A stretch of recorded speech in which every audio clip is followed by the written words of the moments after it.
నరదిష్టి ఉందా? నరుడి దృష్టికి నల్ల రాయైనా సరే నుగ్గవుతుంది అనేటటువంటి సామెత అక్షర సత్యం. అది అక్షరాల సత్యం. ఎందుకంటే మనం చాలా సందర్భాల్లో చూస్తాం. మనం చిన్న పిల్లలకి ఏదైనా పుట్టినరోజు ఫంక్షన్ చేసి చక్కగా బట్టలు వేసామనుకోండి, ఆ రోజు చూడండి చాలాసార్లు మన ఇంట్లో ఏదైనా ఫంక్షన్ జరిగినప్పుడే పిల్లలు ఎందుకు ఏడుస్తారు, ఎందుకు సఫకేషన్ ఫీల్ అవుతారు అని అంటే చాలామంది దృష్టి ఆ పిల్లల మీద పడుతుంది. అయ్యో భలే ఉన్నాడే, చాలా బాగుంది, పాప బాగుంది, గౌన్ బాగుంది, అమ్మో ఎన్ని నగలేశారు, అబ్బా ఎంత బాగుందో, భలే నవ్వుతుంది అని ప్రతి ఒక్కళ్ళు ఎత్తుకుంటూ ఉంటారు. ఎత్తుకున్నప్పుడు ఏమవుతుందంటే ప్రతి ఒక్క మనిషికి ఒక ఆరా ఉంటుంది. ఆ ఆరా ఏ స్థితిలో ఉంటుందో, పాజిటివ్ ఆరా ఉంది అని అంటే కొంతమంది చూడండి ఒక్కొక్కసారి పిల్లలు మనం ఎత్తుకున్నప్పుడు నవ్వుతారు, అదే పిల్లలు ఒక్కొక్కసారి మనం ఎత్తుకున్నప్పుడు ఏడుస్తారు. మనకు అర్థం కాదు మనల్ని చూడంగానే ఎందుకు ఏడుస్తున్నారు, మనల్ని చూసి కాదు, మన ఆరాలో ఉన్నటువంటి ఎనర్జీ, ఆ ఎనర్జీ ఆ పిల్లలు తట్టుకోలేక అది ఏడవడం అనేది జరుగుతుంది అనమాట. అరే నన్ను చూస్తే రోజు నవ్వుతారు, నన్ను చూస్తే రోజు ఈ పాప నా దగ్గరికి వస్తుంది, ఈ బాబు నా దగ్గరికి వస్తాడు, వాళ్ళు ఎందుకు ఏడుస్తున్నాడు అని అంటే నీ ఆరా ఎలా ఉంది, నెగిటివ్ ఎనర్జీ తోటి కూడుకొని ఉంది.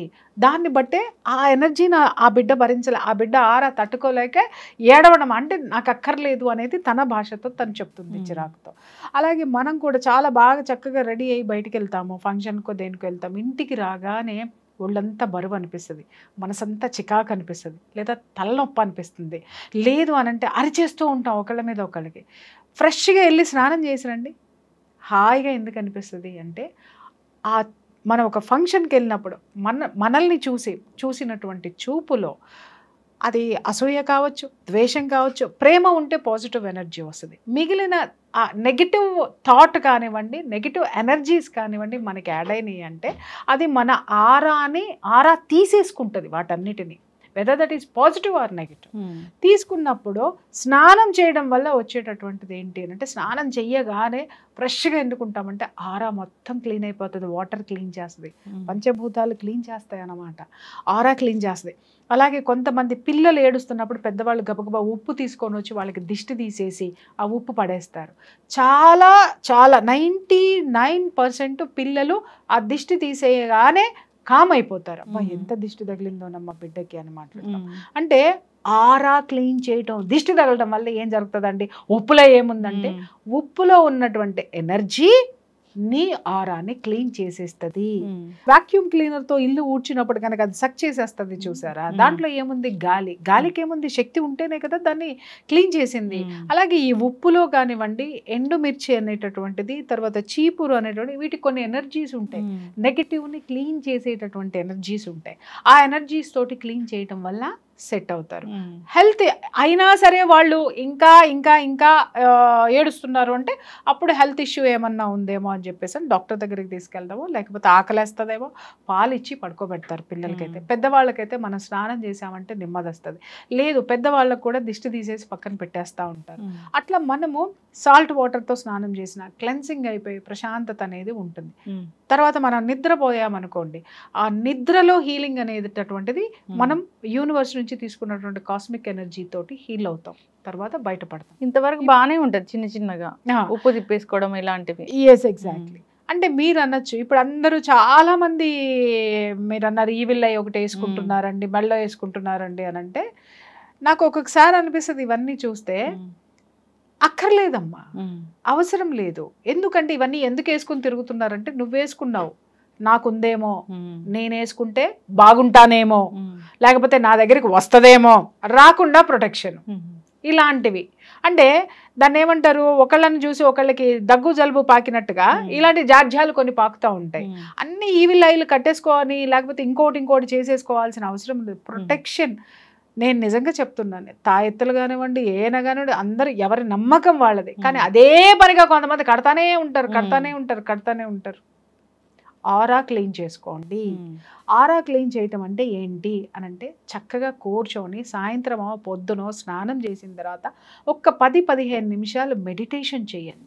మెడిటేషన్ ఎలా చేయాలంటే పాజిటివ్ థింకింగ్ తోటి చేయండి. నాకు అంతా మంచి జరుగుతుంది, ఈరోజు నేనంతా చాలా బాగుంటాను, ఈ విశ్వం నుంచి నేను తీసుకునేటటువంటి ఆ యొక్క విశ్వశక్తి నన్ను అన్ని విధాలుగా, అన్ని చెడు దృష్టి నుంచి, చెడు మాటల నుంచి, చెడు ఆలోచనల నుంచి చెడు కర్మల నుంచి నన్ను కాపాడుతుంది అని చెప్పేసి చక్కగా కళ్ళు మూసుకొని థ్యాంక్ఫుల్నెస్ తోటి యూనివర్స్కి ఉండి 10 నిమిషాలు 15 నిమిషాలు మెడిటేషన్ చేసుకొని హ్యాపీగా బయటికి రండి. ఎవ్రీథింగ్ ఈజ్ పాజిటివ్ మీకు దొరికేది. అంటే నీ ఆలోచనే నువ్వు ఏ ఆలోచన ఇస్తావో అదే జరుగుతుంది అక్కడ. అర్థమైందా? నువ్వు బెండకాయ కూర వండాలనుకుంటే బెండకాయలు ఉంటేనే బెండకాయ కూర అవుతుంది. అలా కాకుండా నువ్వు వంకాయలు పెట్టి బెండకాయ కూర అవ్వాలంటే అది జరగదు. ఏది ఇచ్చావో అదే వస్తుంది. ఇక్కడ కూడా ఈ నరదిష్టి అనేది డెఫినెట్గా ఉంది. మనం చేసేటటువంటి మనం వెళ్ళే ప్లేసెస్ కానీ మనం ఉన్న దీన్ని బట్టి కానీ డెఫినెట్గా మనకు అది తగులుతూ ఉంటుంది. తగిలినప్పుడు మన శరీరంలో కొన్ని నెగిటివ్ ఇవి కనిపిస్తూనే ఉంటాయి, లక్షణాలు కనిపిస్తూనే ఉంటాయి. తల భారంగా ఉండడం, ఒళ్ళు భారంగా ఉండడం, తలనొప్పి, చిరాకు, కోపము. వీటిని గనక మనం ఎప్పటికప్పుడు ఆరా క్లీన్ చేసుకోకపోతే తలనొప్పి వచ్చిందని టాబ్లెట్ వేసుకొని పడుకుంటాం. ఒక్కొక్కసారి దిష్టి తీసేసుకున్నా కూడా తలనొప్పి వస్తుంది. ఎందుకంటే అది ఇంకా వేవ్స్ ఎక్కువ ఉండడం వల్ల కావచ్చు, మన శరీరంలో ఎసిడిటీ వల్ల కావచ్చు, ఇంకొక దాని వల్ల కావచ్చు. బట్ ఎప్పటికప్పుడు నీ మనస్సుని క్లీన్ చేయి. ఫస్ట్ నీ మనస్సుని క్లీన్ చేస్తే ఆటోమేటిక్గా నీ ఆరా క్లీన్ అవుతుంది. ఆ క్లీన్ అయినటువంటి ఆరాకి ఒక ప్రొటెక్షన్ లేయర్ ఏంటి అంటే మెడిటేషన్ అండ్ పాజిటివ్ అఫర్మేషన్. ఎప్పుడైతే నువ్వు నీ పాజిటివ్ అఫర్మేషన్ నీ ఆరాకి ఇస్తావో అది పెద్ద ప్రొటెక్షన్ లేయర్. అలాగే చిన్న పిల్లలు కూడా పుట్టినప్పటి నుంచి నువ్వు ఎప్పుడైతే ఆ బేబీ బొజ్జలో ఉన్నప్పటి నుంచి కూడా నువ్వు పాజిటివ్ అఫర్మేషన్ ఇవ్వాలి. నా బిడ్డ ఎలా పుడతాడు, ఎలా వస్తాడు, ఏం చేస్తాడు, ఇవన్నీ నా బిడ్డ పడాల్సి వస్తుందేమో, నా బిడ్డకి నేను పెళ్లి చేయను, ఇలాంటి పిచ్చి పిచ్చి మాటలన్నీ మాట్లాడుతూ ఉంటారు. అవన్నీ బిడ్డ నెగిటివ్ ఎనర్జీస్ తీసేసుకుంటాం. ఇవన్నీ చాలా జాగ్రత్తలు. అంటే ప్రకృతిలో ఉన్న ప్రతిదీ కూడా ఎనర్జీతో కూడుకున్నటువంటిదమ్మా. ఆ ఎనర్జీని ఏ ఎనర్జీని నువ్వు తీసుకుంటున్నావు, నువ్వు తీసుకోకపోవచ్చు. ఇప్పుడు రోడ్డు పక్కన నువ్వు బాగానే వెళ్తున్నావు, పక్కనే వర్షం పడింది, మొత్తం బురద గుంటలు ఉన్నాయి, నువ్వేం చేసావు, పక్కనే ఫుట్పాత్ మీద నడుస్తున్నావు, నీళ్లు లేకుండా బురద లేకుండా, పక్క నుంచి ఒక కారు ధన్మని వెళ్ళిపోయింది, మురికి నీళ్ళు వచ్చి నీ మీద పడినాయి, నువ్వైతే కడుక్కోవాలిగా. అది దిష్టి అన్నావు చూసావా, అది నువ్వు నీకు నేను పాజిటివ్గా ఉంటానండి, పాజిటివ్ ఆలోచిస్తానండి, అన్నీ ఉంటానండి అని అంటే పక్కనాడు లేడే, పక్కనాడిది మనకి అంటుతుంది, ఖచ్చితంగా అంటుతుంది. అది ఎట్లా అంటుతుందండి, నేను పక్క నుంచి వెళ్తున్నాను కదా అనడానికి వీల్లేదు. వాడు పోయాడు, వాడు బురద వేసాడు, ఆ బురద మనం కడుక్కోవాలి.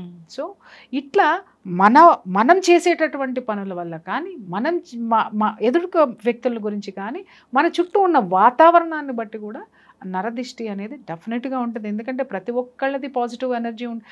సొంత ఫ్రెండ్సే మన ముందు చాలా బాగా మాట్లాడతారు, కానీ మనం ఏది చేసినా కూడా వీళ్ళకి మంచి జరగకూడదని కోరుకునే వాళ్ళు బోల్డ్ మంది మన పక్కనే ఉంటారు. అంటే జరగకూడదని వాళ్ళు కోరుకుంటే మనకు జరగకుండా ఉంటుంది. 100% వాళ్ళ థాట్ మీకు ఇచ్చేసారు కదా, ఎందుకు జరుగుతుంది అని మీరు కొట్టిపడేయచ్చు, నాకు జరగలేదే అని మీరు అనొచ్చు. మీరు ఎంత స్ట్రాంగ్గా ఉంటే, మీరు ఎంత ఆరాని పెంచుకుంటూ వెళ్తే అది మీ దగ్గరికి రాదు. మీరు ఎంత కొట్టి పడేసుకుంటూ పోయి అవునా అవునా అవునా అనుకుంటూ వెళ్తే అది వచ్చి మీకే చేరుతుంది. జనరల్గా ఇలాంటివి ఒకరికి చెప్తే మనకు జరగదు, ఏదైనా మనం స్టార్ట్ చేయముందు అసలు చెప్పకూడదు, స్టార్ట్ చేశాక తెలిసినా పర్వాలేదు, వాళ్ళ దృష్టి కళ్ళు, ఇలా చాలామంది చాలా రకాలుగా వింటూ ఉంటాము, బాధపడుతూ ఉంటారు కూడా. అంటే నిజంగానే చాలామంది ప్రెగ్నెంట్ అయినా కానీ ప్రెగ్నెంట్ అని చెప్పని కూడా చెప్పరు. సో అట్లాంటిది ఏంటంటారు? మంచి గుడ్ క్వశ్చన్. ఇది నిజంగా ట్రూ. అంటే ప్రెగ్నెన్సీ విషయంలో చెప్పకుండా ఉండడం అనేది అది నాకు తెలియదు. బట్ మీరన్నారు ఏదన్నా మనం ఒక పని అనుకున్నప్పుడు ఎవరికి చెప్పకూడదు, నిజంగానే చెప్పకూడదు. ఎందుకోసం అంటారు, మీరు పని చేసుకుంటూ వెళ్ళిపోతే ఆ పని వాళ్ళకి తెలియాలి, అంతవరకే. చాలా మంది అంటారు చూసారా నాకు చెప్పలేదు, చూసావా నాకు చేయలేదు అని. అంటే లెట్ దెమ్ గో. వాళ్ళ విష్ని నువ్వు కోరుకున్నప్పుడు వాళ్ళ పని వాళ్ళు చేసుకెళ్తున్నారు. నీకు నీ భావన మంచిదైతే, నువ్వు నిజంగా వాళ్ళ మంచి కోరుకున్న దానివైతే వాళ్ళని చక్కగా జరగాలని ఒక ఆశీర్వాదం ఇవ్వు వాళ్ళకి. ఇక్కడ ఏమవుతుంది, చెబితే ఏమవుతుందండి అని మీరు అనొచ్చు. మీరు ఉన్నారు, నేను ఒక ప్రాజెక్ట్ చేస్తున్నానండి అని మీరు చెప్తున్నారు, అది నేను చేయలేను, అది చేస్తే నీకు పేరు ప్రఖ్యాతులు వస్తాయి నాకు తెలుసు, ఇమ్మీడియట్గా నేను కోరుకుంటాను నాశనం అయిపోవాలి మీరు అనొచ్చు. అంటే మీరంటే అది అయిపోతుందా అని. అఫర్మేషన్, ఈ విశ్వము ఒక ఎనర్జీతో పనిచేస్తుంది, ఆ ఎనర్జీని నీకు క్యారీ చేస్తుంది. అర్థమైందా? ఆ వాళ్ళు ఎంత గట్టిగా నిన్ను కోరుకుంటారో ఆ ఎనర్జీ నీకు పాస్ ఆన్ అవుతుంది. ఆ పాస్ ఆన్ అయ్యేటటువంటి ఎనర్జీనే మీ యొక్క బ్యాడ్ లక్. మరి జనరల్గా ఇప్పుడు ఈ వీడియో ఎవరైనా చూస్తారు, ప్రియా చౌదరి గారు చెప్పారు వేరే వాళ్ళని మనం ఇట్లా కావాలి బ్యాడ్ అవ్వాలని కోరుకుంటే అవుతుంది అని అలా అనుకున్నారనుకోండి, అదేంటి? అప్పుడు ఏమవుతుందంటే అది మళ్ళీ నీకు రిటర్న్ బౌన్స్ బ్యాక్ అవుతుంది. అర్థమైందా? ఎప్పుడు కూడా మంచి, నువ్వు ఏది ఇచ్చావో మళ్ళీ అది తిరిగి నీకు వస్తుంది. ఇక్కడ అది కౌంటర్. ఇప్పుడు నువ్వు ఉన్నావు, అమ్మ లక్ష్మి అది చేస్తుందా, నో ఇది డిజాల్వ్ అయిపోవాలి అని నేను అనుకున్నాను. అనుకున్న తర్వాత అక్కడ ఒక రిజర్వ్ అయిపోయి ఉంటుంది అనమాట, ప్రిజర్వేటివ్ అనమాట. నీ థాట్ ప్రిజర్వ్ చేసేసి పెడుతుంది. నువ్వు అనుకున్న ఎనర్జీ అక్కడ వెళ్ళిపోయింది, ఒక పని చేసేసింది. పని చేసిన తర్వాత ఆ ఎనర్జీకి ఇంకా పని కావాలి. ఏం చేస్తుంది? అది ఇమీడియట్గా నీ దగ్గరికి వస్తుంది. నువ్వు ఏదైతే కోరుకున్నావో, ఇక్కడ ఏదైతే జరిగిందో అదే ఎనర్జీ మళ్ళీ నీకు తిరిగి వచ్చి నీ దగ్గర ఆ పని చేసి వెళ్ళిపోయింది. నువ్వు నీ థాట్కి బ్రెయిన్ ఉండదు, గుర్తుపెట్టుకో. నీ థాట్కి ఆలోచన ఉండదు, దానికి తెలివితేటలు ఉండవు. నువ్వు ఏది ఇచ్చావో అదే జరుగుతుంది. ఇట్ ఈస్ జస్ట్ లైక్ ఒక బానిస లాంటిది అనమాట. అది అక్కడ చేసేసి వస్తుంది. నువ్వు ఈ పని చేస్తానే ఉండాలి అని అంటే నీ చుట్టూ ఊడ్చేసింది లేదు, నీ చుట్టూ పువ్వులు జల్లుకున్నావు, అరే ఇక్కడ చుట్టూ శుభ్రంగా ఉంచమంది కదా, నువ్వు జల్లుకున్న పువ్వులు కూడా ఊడ్చేస్తుంది. అంటే నువ్వు మంచి చేసినా కూడా నువ్వు ఏం చెప్పావో అదే చేస్తుంది. నువ్వు అక్కడంతా పూలతోటి బాగా రెడీ చేసిరా ఆ ప్లేస్ అన్నావు అంటే అన్ని రెడీ చేసి వచ్చేస్తాయి. వచ్చిన తర్వాత ఇక్కడ ప్లేస్ కనిపిస్తుంది, ఇంకా పూలు ఇక్కడ కూడా పెట్టేస్తుంది. అంటే fragrance, it's a good thing. అంటే గుడ్ థాట్ నువ్వు ఇచ్చావంటే ఆ థాట్ కూడా నీకు పనిచేస్తుంది, ఆ ఎనర్జీ కూడా నీకు వస్తుంది. నెగటివ్ ఎనర్జీ నువ్వు ఇచ్చావా, ఆ నెగటివ్ ఎనర్జీ నీకు కర్మ, పీడ అన్ని విషయాల్లోనూ నీ చుట్టూ ఎదుటి వాళ్ళ నాశనానికంటే కూడా నీ చుట్టూ భయంకరంగా అది పేర్కొని ఉంటుంది. అది మాత్రం మర్చిపోద్దు. మంచికి మంచి, చెడుకు చెడు. 100%. ఈ మధ్య ఒక సాంగ్ కూడా విన్నాం, ఈ చోట కర్మ ఈ చోట అంటే 100% వాస్తవం. ఎక్కడ నువ్వు ఇక్కడ ఏమి ఎఫర్మేషన్ ఇచ్చావో అది నువ్వు ఇక్కడే అనుభవించి వెళ్ళిపోవాలి. ఎందుకంటే నువ్వు అది ఇచ్చావు, ఆ తర్వాత అది నీ దగ్గరికే వస్తుంది. ఇప్పుడు ఒక రూమ్ ఉందమ్మా, ఈ రూమ్ లో నీ మీదకి నేను పులిని వదిలాను, ఆ పని చేసింది. తర్వాత దానికి ఆకలేసిన తర్వాత ఎవరు పని చేస్తుంది? అక్కడ ఎవరున్నారో వారు పని చేస్తారు. అంతే. It is just like that. ఏదైనా కానీ మీరు అన్నట్లుగా నమ్మకం, నమ్మకం ఉండొచ్చు. ఈ నమ్మకం ఇంకొకరికి హాని చేసేదిలాగా ఉండకూడదు. మరి ఈ మూఢనమ్మకాల జోలికి వెళ్ళడము, అక్కడ నుంచి చాలా అతిగా ఆలోచించడం, అతి చెయ్యడం. కొంతమంది ఏంటంటే ఏది హెల్త్ బాగోకపోయినా దిష్టి తగిలిందని చెప్పేసి హాస్పిటల్ తీసుకెళ్లకుండా దిష్టిలు తీయడం కానివ్వండి, లేకపోతే ఇంకేదన్నా జరిగినా కూడా అది చెయ్యాల్సినటువంటి పనిని ఆపేసేసి ఇది దాని వల్లే జరిగిందని తర్కం పెట్టుకోవడం కానివ్వండి, ఇవి మూఢనమ్మకాలు అంటాను నేను. అది ఒక ప్రయత్నం మీరు చేసి పక్కన పెట్టుకొని ఆ తర్వాత మళ్ళీ డాక్టర్ అయితే డాక్టర్ అవసరం అంటే డాక్టర్ దగ్గరికి వెళ్ళండి. ఫిజికల్ ప్రాబ్లం అయితే ఇంకా ఇంట్లో సిచ్యుయేషన్స్ ఇంకేమన్నా ఉంటే పాజిటివ్ ఎనర్జీ తెచ్చుకోవడానికి ఇంకేదన్నా చేయండి. తప్పితే మూర్ఘంగా ఆలోచించొద్దు దేని. సో అందరూ కూడా ఆలోచించాలని కోరుకుందాం. టెక్నాలజీ పెరిగిపోయింది, మనం ఇంత ఆకాశానికి నిచ్చెన వేసి హద్దులు లేకుండా వెళ్తూ ఉన్నాము.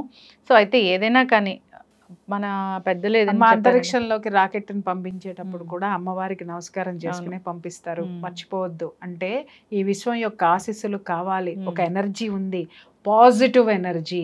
అమ్మవారికి మొక్కుతారు కానీ ఈవిల్కి మొక్కరు ఎందుకని? ఎందుకు అంటే ఏ పని చేయడానికైనా పాజిటివ్ ఎనర్జీ అవసరము. ఆ పాజిటివ్ ఎనర్జీకి మొక్కాలి తప్ప నెగిటివ్ ఎనర్జీకి జోలికి నువ్వు పోకూడదు. పోతే అది నువ్వు ఏ ఎఫర్మేషన్ అయితే చేసావో వాళ్ళకే కాక తిరిగి మళ్ళీ నీకు కూడా బౌన్స్ బ్యాక్ అవుతుంది అనేది మాత్రం ఎవరూ మర్చిపోవద్దు. మానవత్వంతో ఉండాలని కోరుకున్నాము. ఈ దృష్టి, నరదృష్టి ఇలాంటివి ఏదో ఓకే మనంత వరకు చేసుకుంటే పర్వాలేదు, కానీ దాన్ని ఎదుటి వాళ్ళ